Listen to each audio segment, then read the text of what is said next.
of Reese on the radio. Whack FM.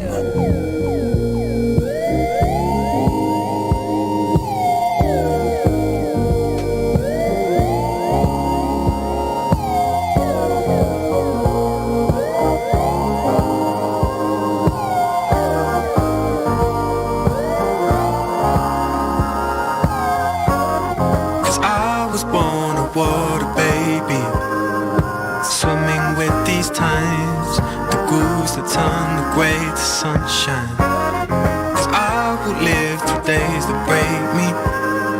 Swimming with these times, the grooves that turn the grey to sunshine. I'm still trying to write the story as I see it. The trouble is when I say it, they don't believe it. They reckon I only say it, but I don't mean it. I'm trying to tell them I only say it if I can feel it. 'Cause money's tight, maybe tighter than it was before. I'm helping out on a mortgage I really can't afford. Family breaking north, I cover the trips abroad. Shaking up, making another loss on another tour. But what I done it for? To see my mother in the sun abroad. I run in the trouble that was coming for. My little brother got the hunger for. All the exact same pain that makes the rain in my stomach pour. So let me paint it broader. This for any dude who's got a daughter. Living off lines like your papa taught. Ain't got no time to be coming for you. Go with the flow with this, run the water. Go with the flow with this. Go with the flow with this. Go with the flow with this. Don't you worry, Julie's won't grow the same. And people might forget your name. Doesn't matter if they do. Don't you hurry, when the hot coffee pours will stain. And when the Uber left you in the rain, the time will come around to you. Despite the stress of spending so much time alone. 'Cause this geography is keeping me at home when I don't know the way to go. I move with the flow of this running water, this running water. 'Cause I was born a water baby, swimming with these times, the grooves that turn the grey to sunshine. 'Cause I will live through days that break me. Swimming with these times, the grooves that turn the grey to sunshine.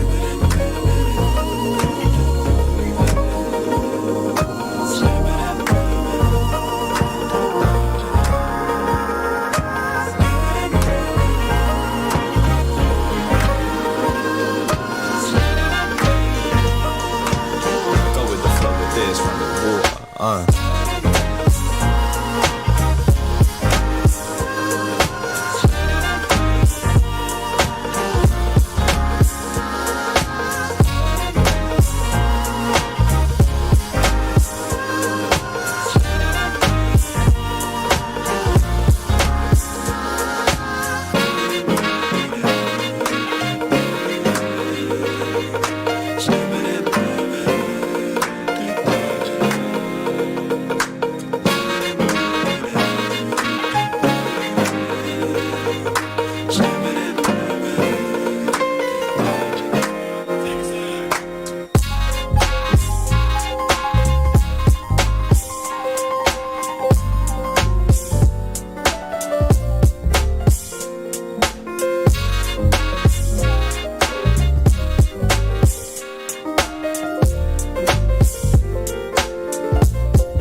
Reese on the radio. Whack FM. All right, ladies, buckle up. It's showtime. What's wrong with being an angry prophet denouncing the hypocrisies of our times? Do you want to be an angry prophet denouncing the hypocrisies of our times? Yeah, I think I'd like to be an angry prophet denouncing the hypocrisies of our times. Then grab it, grab it. Mary had a little lamb, its fleece was white as snow, and everywhere that Mary went, the lamb was sure to go. Turn on tune in and drop out. Yeah, I'm super cool. I never once said nagada. I think everyone wants to know where we came from and how the universe began. You know what I'm saying? I have sinned against you. Reese.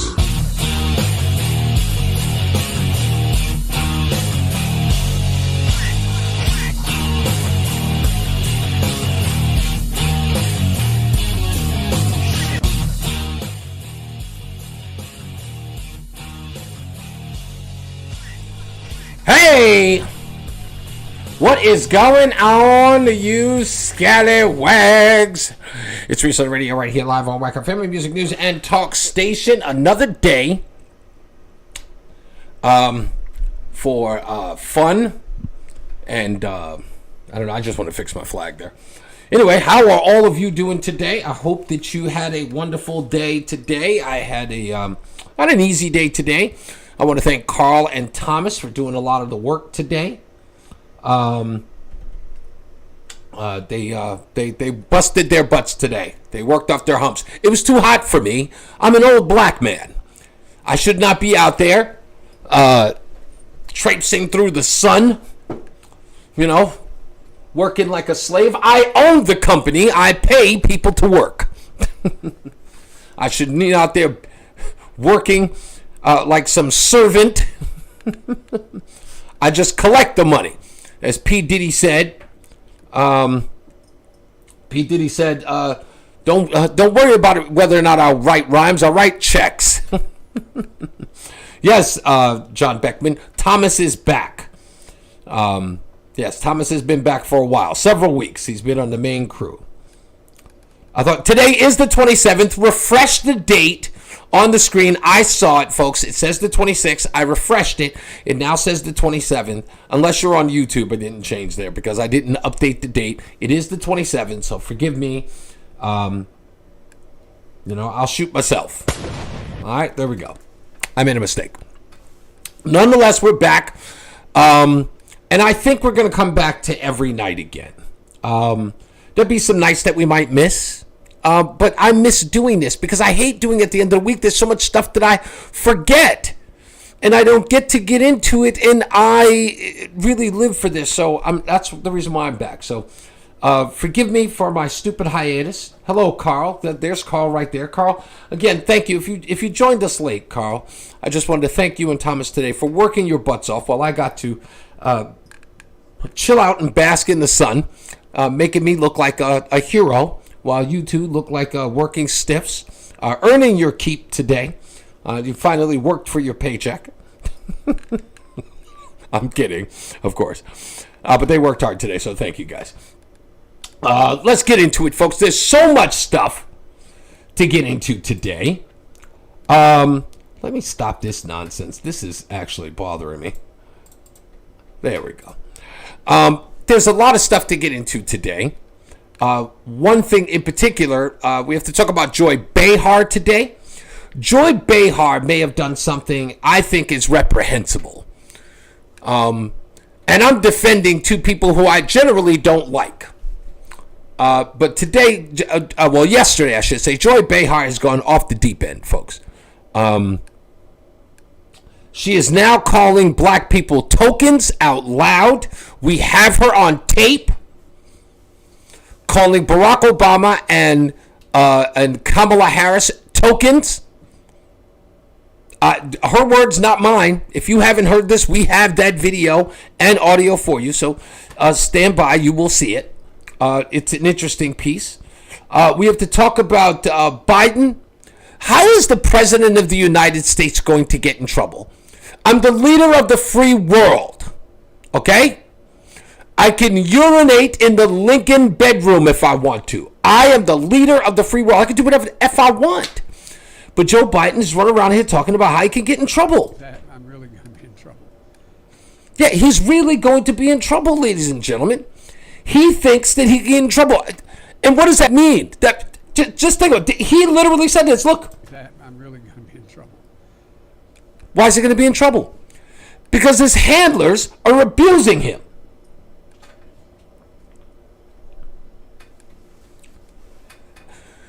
This is elder abuse, folks. What's happening to Joe Biden is elder. I'm telling you, if you anyone remember those old stories they used to show where the orderlies were beating the old people in the retirement home and they caught them on tape. They were abusing them. You know, they'd be tripping them while they're walking, or they'd be forcing old people to fight inside the day room. You remember those stories? That's what's happening in the White House right now. I'm telling you, that's what's happening. It is. Look at Joe Biden. He's shook. He is nervous. I'm really going to be in trouble. Because and the reason why this clip is airing is because they wanted to ask him questions about the uptick of COVID in India, and India is really in trouble. Because I'm sorry, folks, India is a very dirty place. And there's not really a lot of precautions that you can take in India because it's so filthy for the regular people, the commoners. And COVID's really taken a stronghold of India. So someone was asking, are you going to be getting the vaccine to India? They've got 1.6 billion people? 1.6 billion people to get vaccinated out there. And so they asked him about it, and instead of walking away like he had planned to, because he was only supposed to answer a certain amount of questions, he decided to stop and come back. And he looked all nervous about it because he's looking around wondering, okay, who's going to beat me today? Which one of these broads are going to beat me today? If I go back, he couldn't help himself. So that's why he's saying this. I'm really going to be in trouble. Yeah, he's really going to be in trouble. Poor Joe Biden. I never thought that I'd say it, but I feel bad for the geezer. Who do you think's beating him, folks? Who do you think is putting a beating on poor Joe Biden? I've got a couple of ideas.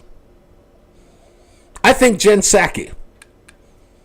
I think that she's putting a beating on him. I think every day she's got to answer a difficult question by Pete Ducey. It is elder abuse, Amy. I think that Pete Ducey, every time he asks Jen Psaki a difficult question because of something stupid Biden does, like today with the mask. Did anybody see this nonsense? Joe Biden about to release information about the CDC allowing vaccinated people to not have to wear masks in public, outside. What does Joe Biden do before he walks out to speak to the reporters outside, walking by himself with a mask on? While he's about to announce that vaccinated people, fully vaccinated people, do not have to wear a mask outside. And I think that when Jen Psaki has to field these questions from Joe, from Peter Ducey from the Fox News channel, I think that she goes back there and she beats the hell out of Joe Biden. She's gonna say, "Come here, Joe. Come here. What did I tell you, stupid ass?" He's like, chance for being there minus the pension for horticulture. I give him 6 more months in office at most. You know, Michael, you might be right. You might be 100% right. I don't think he lasts long. But this is elder abuse. Look at the fear in this old man's eyes. I'm really going to be in trouble. I'm really going to be in trouble. I love how she says people should wear masks while she never herself has her mask on. Yes, while she's very close to people. Jen Psaki makes no sense. But then again, I'm telling you, that's how she takes out her frustration. I think when no one's looking, she's like, Joe Buda Baker Biden, get your butt over here.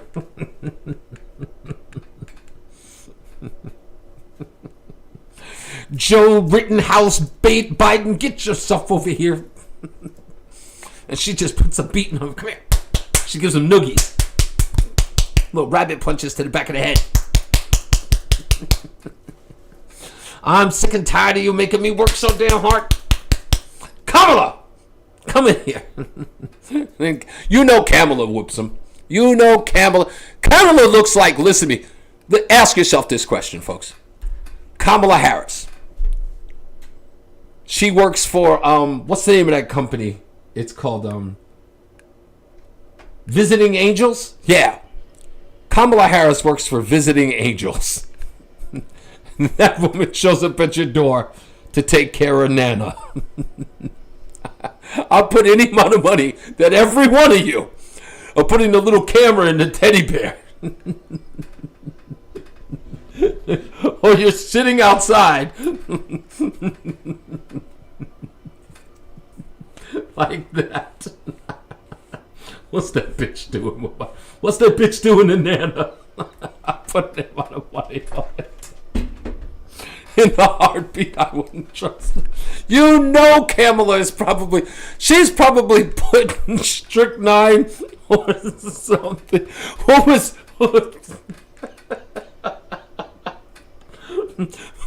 Biden suffering from Munchausen disease? Kamala's putting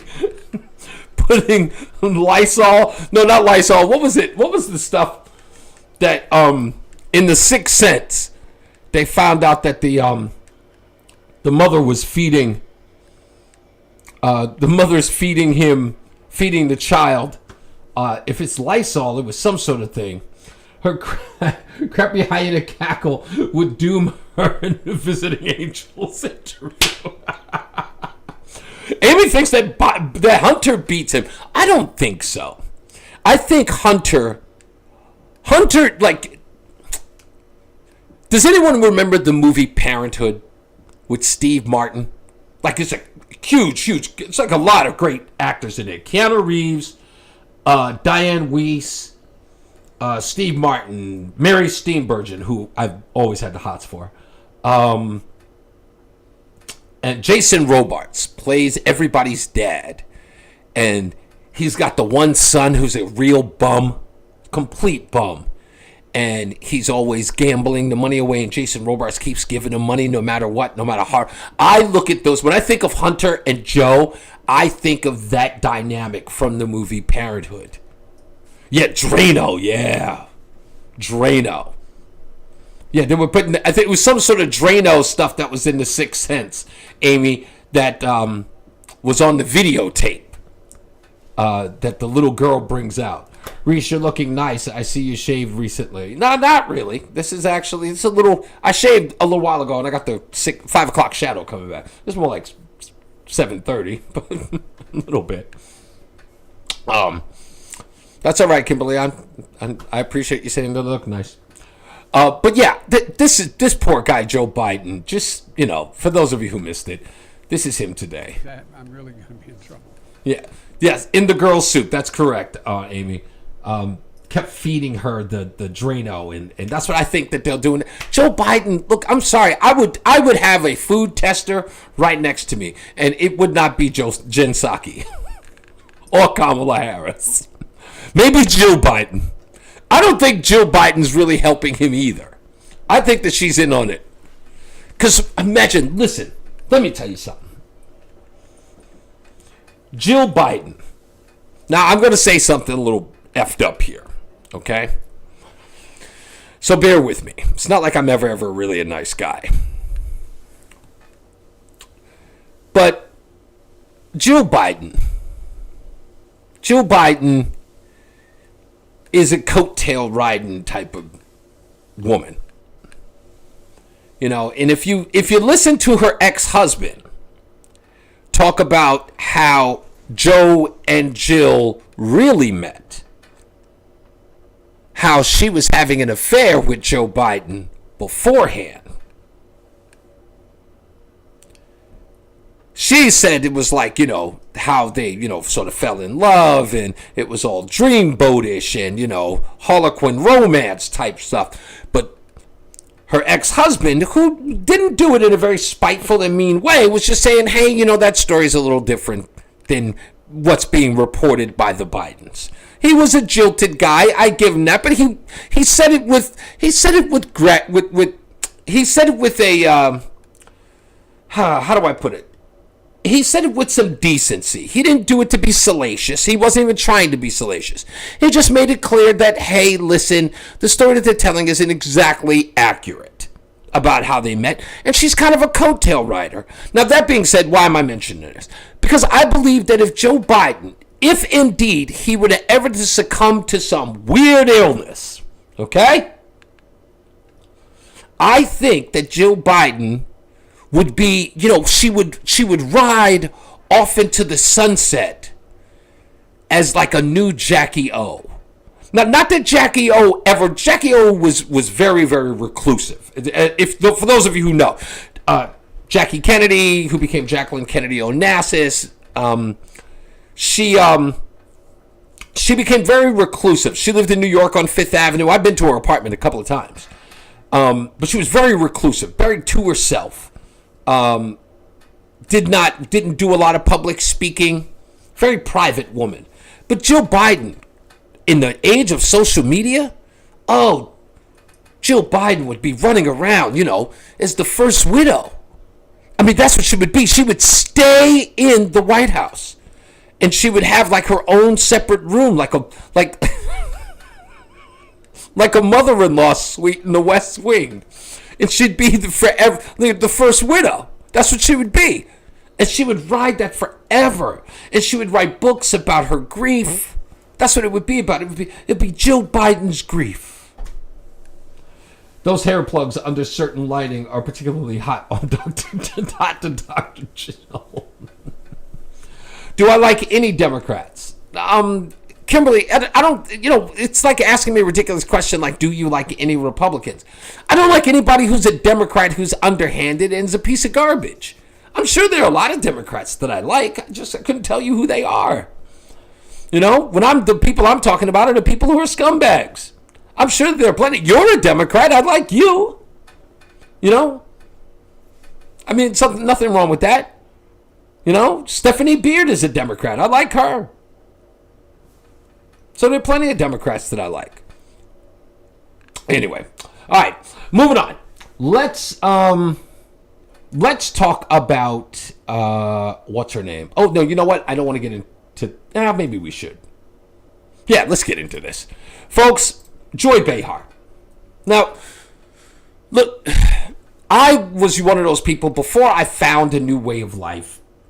I was one of those people who watched Joy Behar and the ladies over at The View because I wanted to be angry. Like I needed something to anger me on a regular basis. And this show is filled with such liberalism. It was literally the perfect trope. So I ran to this show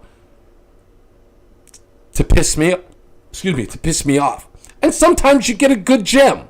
You get Whoopi Goldberg talking about Roman Polanski and him raping a 12-year-old girl at Jack Nicholson's house. And Whoopi Goldberg, a woman, describing it by saying that it wasn't rape. It was rape, but it wasn't rape. Yeah, or Joy Behar, who I'm about to play new audio from, suggesting that she would vote for a rapist as long as he were a Democrat, because he would protect abortion rights. So you get some gems like that out of them, which is why I would watch it, because you get a good gem, you find that audio and you play it, and it's great fodder here. Well, here's Joy Behar talking about Lindsey Graham, and talking about Lindsey Graham, how he used to be a moderate, and he was when John McCain was alive, and now all of a sudden he's come an ultra-conservative. Like, what's wrong with him? He's gotten really, really bad as he's gotten older, according to Joy Behar. And because Lindsey Graham said that there's no such thing as systemic racism in the United States, Joy Behar is livid at him. And Lindsey Graham, I guess, made the example that, look, we are a country that elected the first African-American president. We elected him twice. We also have the first African-American, allegedly, vice president. And to Joy Behar, that's not exactly defending or dismissing or defeating the idea that we have systemic racism. Here's what Joy Behar had to say about Lindsey Graham's comments about Barack Obama and Vice President Kamala Harris. What's really appalling is Lindsey Graham, who says that there is no systemic racism in this country. I mean, somebody needs to give Lindsey a globe, because to tell him which country he's living in. I mean, and is it possible for somebody to get dumber as they get older? I don't remember him being this bad when he was a younger guy. What the heck happened to this guy? I mean, first of all, systemic racism is not about tokenism. It is not about the vice president being black or the president being black. It's about what goes on in the lives of everyday people in this country. And I've made the argument here on this show, folks, that African Americans by far live in Democrat districts. And if what Joy Behar says is true, then it's Democrats who are acting out in a systemically racist way, which would be my argument. I don't understand why no one else makes it. This is a fair argument. The systemic racism has to happen where black people live, right? Black people do not live in Republican districts. They live in Democrat districts. Hence they always vote for Democrats. They stay where, pretty much they belong, according to the Democrats. They stay in their place, if you will. So if there's systemic racism in the workplace, which is apparently, they're not leaving their town to move to another town to work, right? They're being affected by these things. Joy Behar makes some other points about, people who don't hire because of somebody's name. Well, these are happening this is happening where African Americans live, which are Democrat districts. But Joy Behar went on. What we're talking about is redlining and housing discrimination. We're talking about redlining, housing discrimination. These things are happening in Democrat districts. Joy. Employment discrimination. Remember that study, Whoopi, that we did a couple of years ago about how if you have a name that they think is ethnic, they will reject your interview. You won't call you back for a second interview. That's right. Democrats do that. Democrats identify everybody based upon race, so apparently somebody whose name's Shaquita will not get an interview by a Democrat. That's what's going on. That is what you call systemic racism, voter suppression, white privilege needs to be dealt with. Which, by the way, no one seems to tell me what the F that is. These are the things. It has nothing to do with Kamala Harris being a vice president. Has nothing to do with Kamala Harris being the vice president. That's what they're saying. What's it? This from a lady who dressed in blackface. What a clown. Yeah, exactly. John says, I'd like a Democrat. I'd like Tulsi Gabbard. I don't know why she's a Dem, but I like her. I don't know why she's a Dem either. If I were her, I'd be a libertarian like Rand Paul. Go into his camp. She'd probably be elected more. She's former Congresswoman Tulsi Gabbard, unfortunately, because she lost her race. So again, here's this whole thing. So, as I said, what did we learn? Right? We learned that Barack Obama and Kamala Harris are token blacks. They're not real blacks. They're tokens. Dumber as you get older. Project much? Or she'll dress black for Halloween, but she ain't in those neighborhoods. Exactly. A Rand Paul Tulsi Gabbard ticket would be my dream. I guess it would. That's right, Amy. I do know that. You're 100% right. It would be a lot of people's dream. Small following, though. I'm sorry to say that. Would be a small following.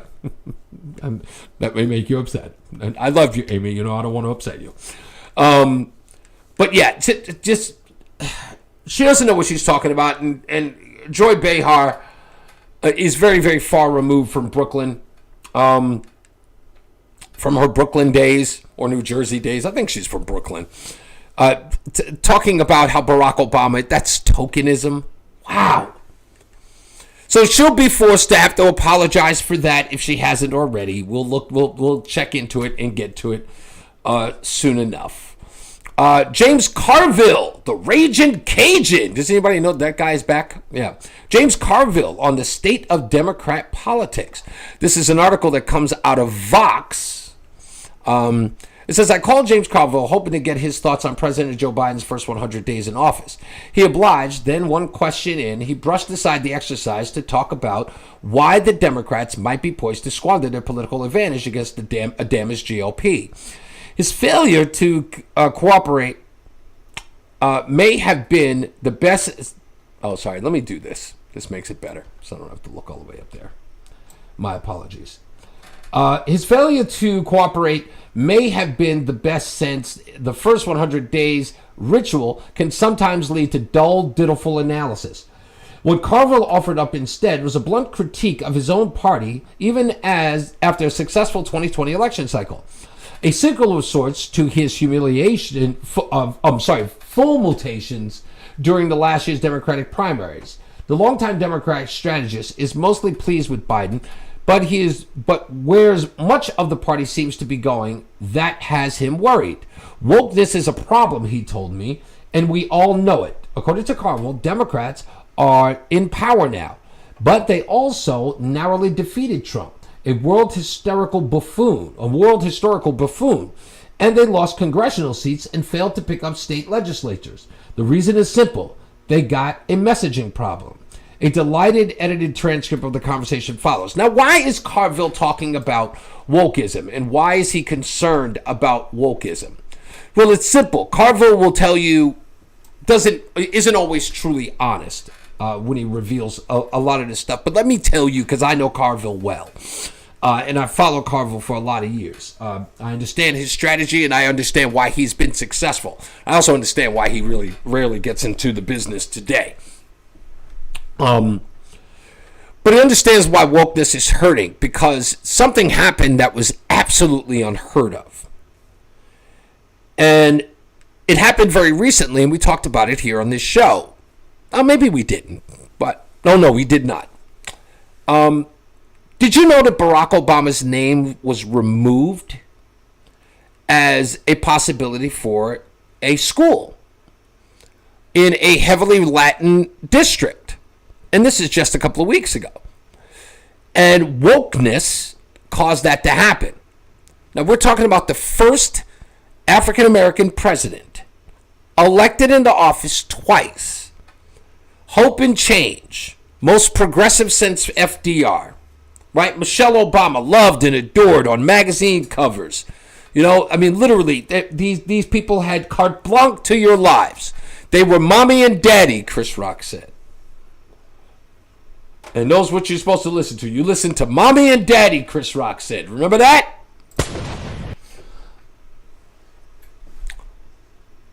And a Spanish group got Barack Obama's name removed as a possibility. Michelle Obama's name as well.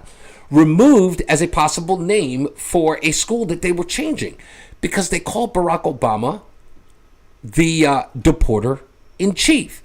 Even though he really wasn't. But wokeness has now come after Barack Obama. Now, he's not even safe. Now, the reason why Carville knows that it's a problem is because it's quite possible that anybody who's done anything in their past, things that were socially acceptable 10, 20 years ago, is completely unacceptable today. And the woke crowd is going, they don't care. Like, the woke is indiscriminate. They don't care who you are, what you supported, what you've been a part of, who your friends are, what political affiliation you have. If they find something in your past, it doesn't matter. They are they're a buckshot in the whole political correctness world. You know, they get a wide berth on who it is that they target. So widespread. So if they get one of their own, they don't care. The objective is to come after you no matter who you are, where you are, what you've done. You have to be dealt with. And for them, it's a victory no matter what. Some people may be harder than others to get rid of. Right? But as long as they get a victory, remember, they can't, and the objective is to get a victory, so it doesn't matter who they go after, right? This could be the most liberal person in the world. Harvey Weinstein, perfect example of that. Liberal, doled out billions of dollars to Democrat causes. Once they found, the Me Too movement, you know what? They need some momentum. We need a big fish. But Harvey Weinstein's one of ours. So what? We got to destroy him. And they did. They got rid of them. And that's who they are. And Carville knows that that's going to happen in the future, no matter who it is that they bring up. Every person they're going to find is, again, they're going to have to find somebody as pure as the driven snow. And Carville knows how difficult that's going to be, because even Carville's got some bones in his closet. You know? Anybody remember what he said about, what was her name? Paula Jones? Paula Jones, one of the bimbos, according to Hillary Clinton, who was accusing Bill Clinton. Remember what James Carville talked about when they first saw a press conference in there? He said, what did they do? They took a $100 bill. They took a $100 bill and they drag it through the what do you call it? The trailer park. He said, what do they do? Take a $100 bill and drag it through the trailer park to find this woman? That's what he said. When Paula Jones, because Paula Jones was, you know, she wasn't the most elegant of women, you know. She was she's just a working stiff, and that's why Clinton targeted her.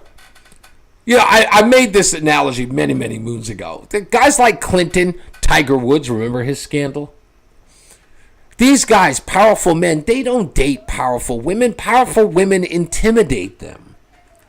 Powerful woman, they get around her, and that powerful woman should get out of here. You know, we'll come by, we'll screw a little bit, then you go on about your business. How many millions do you have? Oh, please, darling, please. Shoo. So guys like Tiger Woods and Bill Clinton, they go after, pardon my expression, ladies, bottom feeders. They do.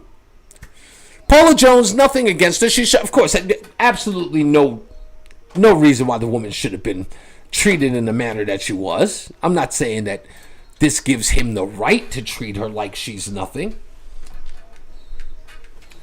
But Tiger Woods went after bottom feeders. You know? He was having sex with a girl he met at the Waffle House. He's Tiger Woods, ladies and gentlemen. You know? Think about it. Bill Clinton was in the White House. Okay? The most powerful man in the world. And he was inserting cigars into a 20-year-old intern's private parts. Bottom feeder. I mean, maybe it's Bill Clinton and Tiger Woods who are the bottom feeders. But you get my meaning. They're taking advantage of people they can take advantage of. And it's the lowest on the totem pole. They're not going to mess with anybody who's remotely close to their stature. That's just who they are. And it's sad. It's just sad. Anyway, enough with that. More news, more views, folks. Do you have... Rick, this one's for you, and I know you're not here, but I know you're going to listen later on. So this one is for you. There are a couple of states in the union who are thinking about doing this, and it was almost happened here in Virginia, but after word got out, they had to put a stop to it. This story comes from the Virginia Mercury newspaper. It's a local one. Virginia isn't eliminating accelerated math courses, but it's one of many states rethinking math education. A minor political furor erupted in Virginia last week over math. It started with a Fox News story declaring that the State Department of Education was moving to eliminate all accelerated math classes before the 11th grade, effectively keeping higher achieving students from advancing as they usually would in the school system. Republican leaders soon joined a chorus of dissenters. House Minority Leader Todd Gilbert criticized the department's plan to lower standards, stating that Virginians have had enough of the insatiable agenda of eliminating opportunities for students to excel in the quest to achieve mediocrity for all. Republican gubernatorial candidate Glenn Youngkin slammed the decision in another statement, saying families across the state were up in arms. However, according to the Virginia Department of Education officials, there hasn't been any decision yet to change the state's mathematics standards or curricula. Much of the original Fox story was based on critical social media posts from a member of the Loudoun County School Board. Those posts, in turn, were based on a statewide proposal called the Virginia Mathematics Pathway Initiative, an effort to modernize math education in public schools. Now, hold on, folks, because this is very important to note. This is what they meant by modernizing the math system. They were, in essence, going to say that if black students thought, and this is just an example, I'm not suggesting that black students are dumb, okay? But they were suggesting that if a black student were to get a math problem wrong, other than mark the grade wrong or mark the question wrong, that they would deal with it in an equity way. In essence, saying that correcting his math would have been a form of racism or white supremacy. I'll say it again. 2 + 2 = 4. If the kid said 5, correcting him would be a form of white supremacy because math is racist.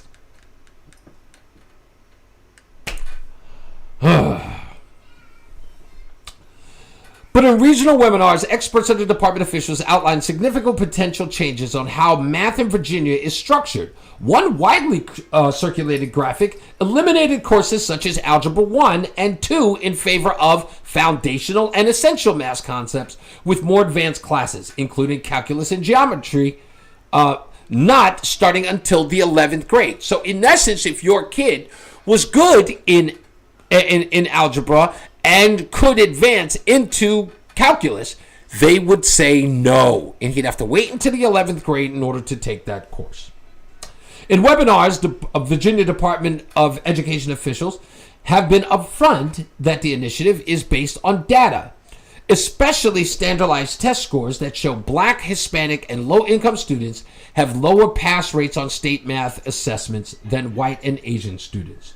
Those critical of the initiative have argued that Virginia is lowering its standards in favor of certain students instead of improving instruction to help children reach advanced courses. In other words, let's not deal with the troubled African American and Latino kids. Let's just stop everybody from doing anything advanced and just keep everybody at one even keel.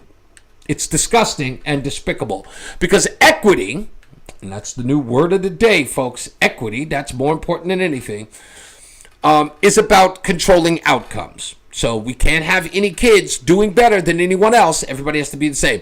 This sound like socialism to you? Because it is. What are math pathways and what are they supposed to improve?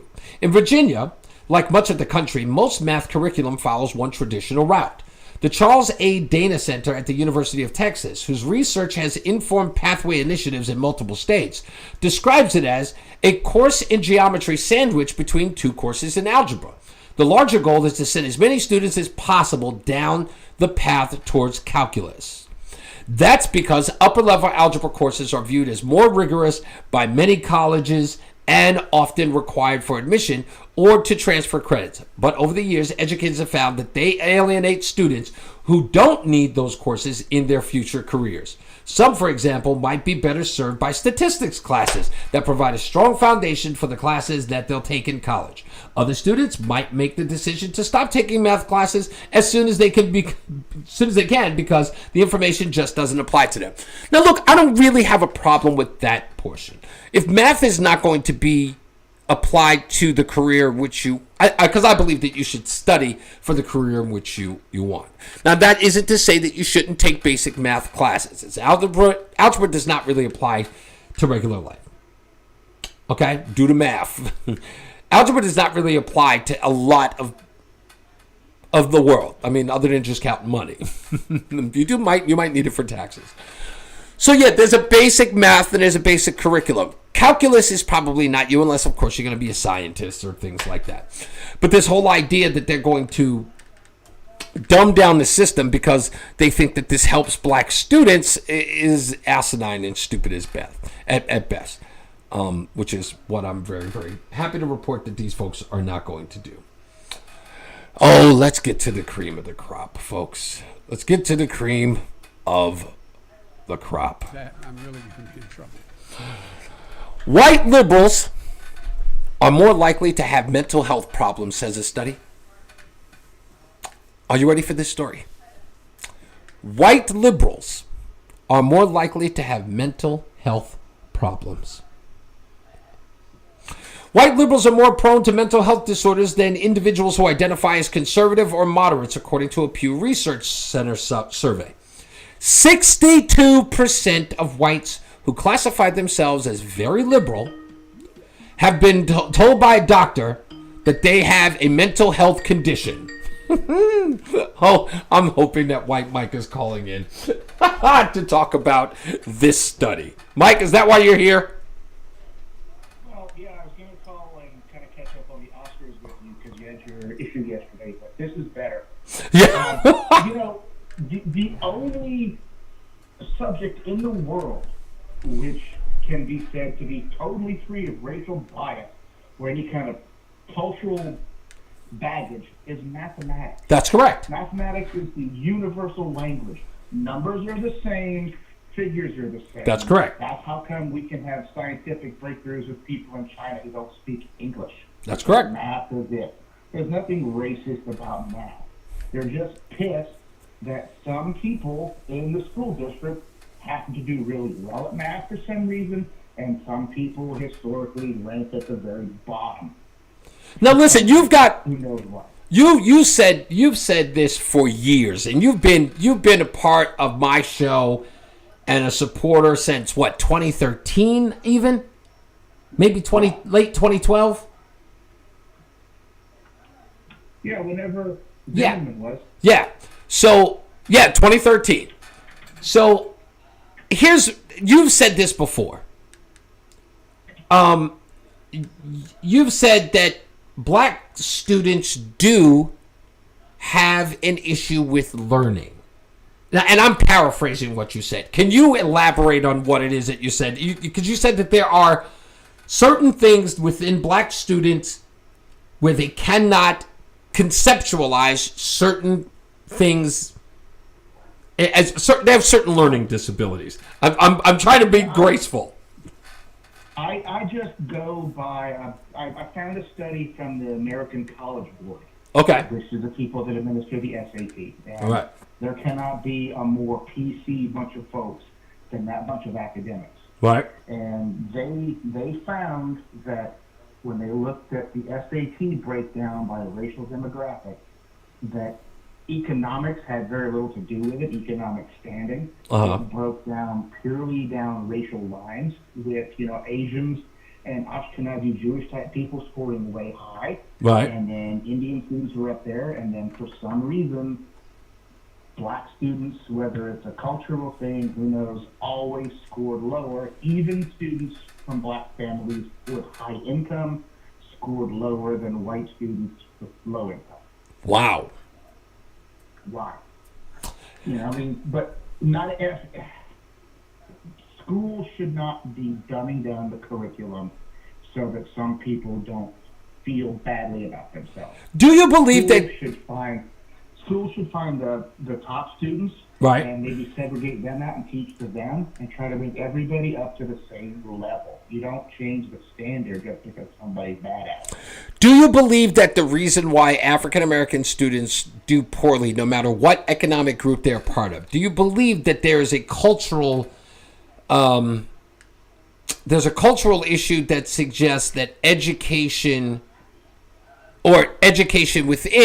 culturally within African Americans is frowned upon, or it makes you an other, or you're ostracized? There's a lot to that, because if I sat down one day and did the research, I went state by state, because the College Board breaks it down for all 50 states, and black students in areas with historically low black populations did better than black students in areas with moderate to high black populations. See, that's interesting. So in essence, if the black kid was in a town with, let's say, 4% blacks, likelihood. Just call it Utah. Use Utah. Yeah, Utah, sure. But if it was a black kid in the Utah high school, more than likely test scores through the roof. Black kid in Harlem, toilet. Yeah, statistically better in the schools areas with lower black population. Now, what is that? Is that, the crabs in a bucket syndrome? No, I don't think so. I don't think so. I don't think it's crabs in the bucket. Again, I do believe. Look, I do believe that education, and I say this all the time, education is still, to this day, 2021, we are still trying to sell education in the black community. It's the one thing, you know what I mean? It's like every other group, every other a racial group within the country, even Latinos, education is the hardest sell within the African American community. They talk about it, but it's the hardest sell. The Latinos get it because, let's face it, if your parents immigrate here from Central or South America, they're probably not packing really technical job skills. That's right. They're going to have the bottom of the barrel job. They're working in bodegas and they're doing manual labor and cleaning houses.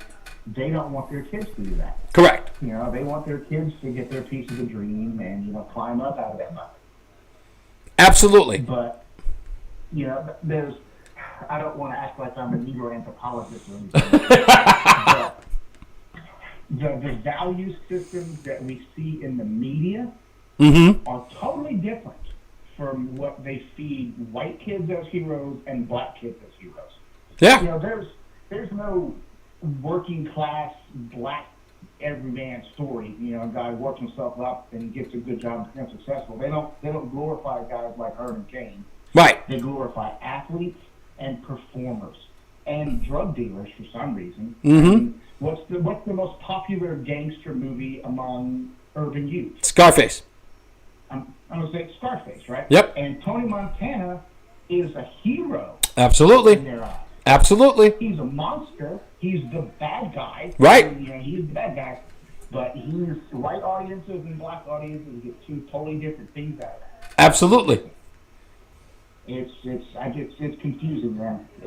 I don't want to say there's a conspiracy, but the only people I see as black people in movies, except for Denzel's kid in Tenet, they're victims, or they're performers and athletes and stuff. Yeah, good point. Absolutely. And now that I'm kind of on a movie rant, just while it's on the tip of my tongue. Yes. I have a theory as to why Oscar viewership is so low. Okay, please share it because for those of you who missed yesterday, I talked about how this whole idea that Oscars know that people are not tuning in to be lectured by the Hollywood elites, and Regina King on the Sunday night broadcast even mentioned that I know some people are about to grab the remote when she started to talk about if the Derek Chauvin case didn't go her way. And she knew that people are going to grab the remote. So it's not like they're cognizant that they're losing viewership. And I said, with them knowing that, why do they still do it? So, Mike, you have a theory. What's your theory? So, a lot of it is the rampant, political speeches they give. Right. Because they're not even funny. They're just, hectoring and they're lecturing and they're just Karens. And that sucks. But I think a lot of it has to do with the fact that they don't nominate and reward movies that actually are great pieces of cinema anymore. They don't reward technical perfection. They don't regard anything that's a big picture as being award-worthy. Right. So last night, or Sunday, the big winner was Nomadland. Yes. Have you seen this thing? It's about a widow woman who lives in a van and goes to live with Van. Yeah. I did. Nomadland, I did. I watched it with my mom and I watched it. So, 2020 was a wash because they put movies out. But last year, the movie that won, 2019, the movie that won Best Picture was Parasite. Okay, yeah, the Korean comedy? No, it was weird. I don't know how we could call Parasite, but it was, obviously they ticked off a box. Yeah. You know what movie was also nominated for Best Picture that year? What was that? Black Panther. Once Upon a Time in Hollywood. Oh, that's right. Once Upon a Time in Hollywood was also nominated, right? Quentin Tarantino's 1970s ode to Hollywood. That's right. Big, complicated, well-shot picture, no Oscar, right? Right. The year before that, they give it to Green Book. I'm sure you saw Green Book. I did. I did say Green Book. Okay. And that one backfired because they thought they were going to get some credit for having a movie about a black guy and a white guy, and they called it grabbing the daisy and chewed their ass, right? I mean, that's clearly what it was. But what was nominated the same year? Bohemian Rhapsody. Do they give Bohemian Rhapsody an Oscar? A movie that everybody loved that made $1 billion? Yeah, but that's right. But they did give the Oscar to Rami Malek. To Rami Malek. Yeah. Okay, so a year before that, Best Picture winner was The Shape of Water. Right. About a woman who falls in love with a fish man. You mean Splash the Thriller? Yeah. Right. And the movie that was nominated that year next to it was Dunkirk, Christopher Nolan's That's right. epic war movie. Yeah. No award for that. The year before that one, Moonlight. Remember that debacle? Didn't that win? Moonlight won. Yes. It was nominated the same year. Hacksaw Ridge and La La Land. Wow. So a big war movie or a musical, they get screwed. Yeah. The year before that, it keeps going. The movie that won for Best Picture was Spotlight. Okay. Spotlight was about the Boston Globe. About the Boston Herald. Yeah. Boston Globe under uncovering a pedophile priest. Exactly. Nominated that same year were The Revenant. Wow. Spies, the Steven Spielberg movie, and Mad Max Fury Road. Okay. Which got great reviews. Yeah, no awards for those. Gets better. Year before that, Birdman. Then that won Best Picture. That won Best Picture. Right. Michael Keaton, right? Yep. American Sniper was nominated that year. Wow, didn't win. Bradley Cooper didn't even. Did Bradley Cooper win for that? I think he did, but they didn't give Clint the award for Best Picture or Best Director. No, they sure didn't. You pretty much have to go back to 2008 to find a movie that, I'll say it, was liked by men, and white men in particular, and that movie is No Country for Old Men. Oh, yeah. Sure, Coen Brothers. So 2008 is the last time a movie that a guy would like won the award. Yeah, because it's funny because you mentioned Moonlight. I said Moonlight was what I call that. I call it Brokeback Mountain in the Hood. Yeah. So you're looking at 13 years. Yeah. The Best Picture winner has not made any money and has been seen by nobody. Yeah. And still hasn't. Like, nobody went to see 12 Years a Slave in the theater. Yeah, nobody cared. Even Snoop Dogg railed against that movie. Even Snoop Dogg went out against me. He said, I'm sick and tired of watching these I Was a Slave movies. And then Snoop Dogg wouldn't go hang out with Martha Stewart. God bless him. These Academy voters now, if David Lean showed up and made Lawrence of Friggin' Arabia, they would not give it Best Picture. No, they wouldn't even. They used to give it to. They gave it to a Lord of the Rings movie. Remember, they gave it to Return of the King. That's true. Hey, you know what? 14 Oscars. Speaking of which, what did you think of? Because if you did watch the Oscars, did you watch the Oscars at all Sunday? I did not. I saw the highlights. Have you seen the trailer for the new West Side Story movie? I have, and again, I guess Spielberg can do what he wants, but who really gives a crap about singing and dancing white and Puerto Rican gangs? It doesn't make sense today. You took the words out of my mouth. That's what I said. I would have updated it for the 2021. I'd have totally turned the Puerto Ricans into blacks. I would have done it. I just would have done it. Don't get me wrong, man. I like musicals. I'll watch a musical. It's fine. But right. West Side Story? I don't. I believe that this gives Steven Spielberg an opportunity to do a cinematic film with a lot of color, and he gets to experiment behind the camera. You know what I mean? Like, he gets to show his cinematography. He gets to show beauty and color and what is it? Choreography and stuff. He gets to do something he's never done before. Because if you look at the trailer, you see all of it. It's barely a movie. It's more like art. It's almost done in an artful way, and I think that's what he's trying to do in this movie. Well, good for him. I mean, it put a lot of people to work. You got a lot of gay guys finally got to eat because there's a musical being made, and dance and whatnot. Spielberg can do what he wants. I mean, Steven Spielberg is a solid performer. He's got a varied catalog. I mean, the dude made Ready Player One, for God's sake. Yeah. Right? Not a fan, actually. Wasn't a fan. But it's at the point now with movies that I don't really. The only things I want to see are big, elaborate action pictures anymore. Like, you know those Fast and the Furious movies? I love those stupid things. Yeah, and that's They're ridiculous and goofy, but you know they blow a lot of stuff up, and there's a lot of cool stuff. that's and you know what? Why would you spend your money? Why would you spend your money today to go to the theater to watch a bunch of people talk? If I'm going to spend my $20 to $25, I want to see planets explode. That's what I want to see. I'm sorry. I want to see Tom Cruise trying to kill himself for it. Yeah, exactly. I need spectacle, and spectacle needs me. That's the way I look at it. I mean, the only thing I see myself going to see this year, legitimately, is Mission Impossible 7. Yeah, I will see that. That's the day it comes out. But nothing else. I mean, and if Marvel stuff is going as woke as it appears it's going, judging by Falcon and Winter Soldier, you can keep my money on Marvel now. I don't know. I mean, yeah, I may. I'm just. I'll put it this way. I'm gonna watch this Sun-Chi thing, or whatever his name is. I'll watch that when it comes out, and I'm gonna watch Black Widow.